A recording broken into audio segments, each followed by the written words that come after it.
তুমি বাৰু এটা কথা মন কৰিছানে? কি কথা? দুহিতাই যে কন্দা নাই তুমি জানানে? কন্দা নাইতো। অলপো কন্দা নাই। কিন্তু কিয়? নাজানো নহয়। মাত্ৰ তাই মন চন মাৰি বহি আছে, একো কথাও পতা নাই আৰু কন্দা কটাও কৰা নাই। দুহিতাৰ বাৰু কি হ'ল? নাজানো, কিবা হ'ল ভগৱানেহে জানিব। কিন্তু এয়া ভাল লক্ষণ নহয়।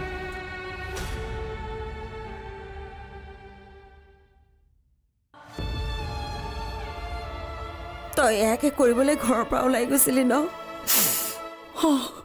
তই এনেকুৱা এটা কাম কিয় কৰিলি?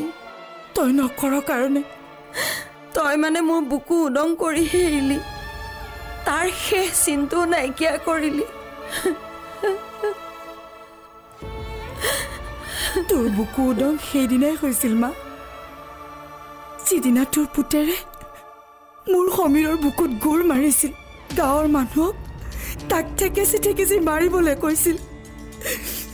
সি জ্বৰ বিষত শেষ নিশ্বাস ত্যাগ কৰাৰ দিনাই তোৰ বুকু উদং হৈছিল মা।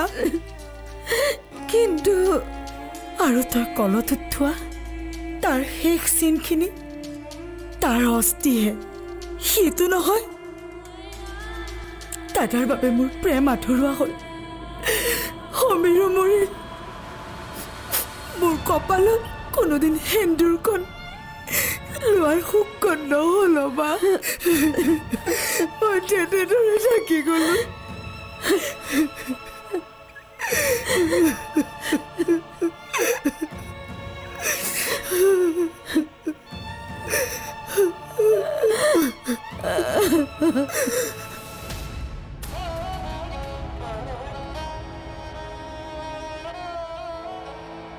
দুহিতা, আমি গৈ থাকোঁ দিয়া।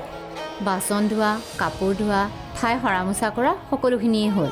আমি এতিয়া গৈ থাকোঁ, কাইলৈ আকৌ আহিম। তুমি কিবা খাবা নেকি? তেতিয়াহ'লে দিয়ে যাওঁ।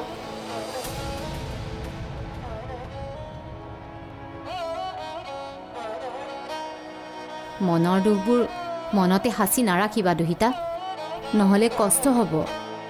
তুমি কান্দা দুহিতা, কান্দিলেহে মনবোৰ পাতল হ'ব। কান্দাচোন, কান্দিবলৈ চেষ্টা কৰা।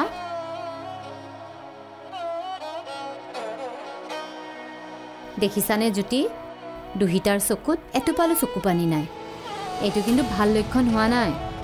ব'লা আমি কুন্তলা কৰি সকলো কথা কৈ আহোঁ। ঠিকেই।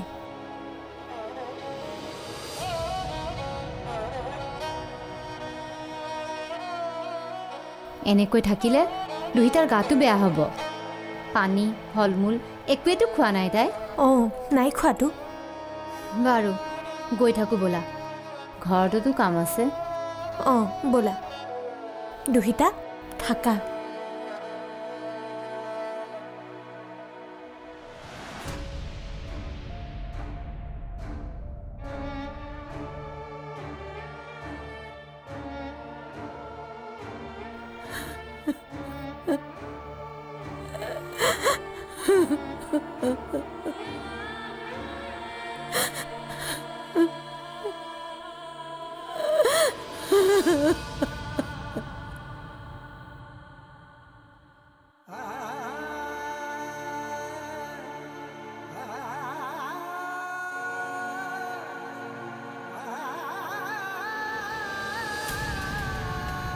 দুহিতা, চাওঁ এফালে আহাচোন। তুমি বহাচোন। কি হৈছে দুহিতা? সম্পূৰ্ণ খণ্ড উপভোগ কৰক কেৱল টিভিত ৰং চেনেলত।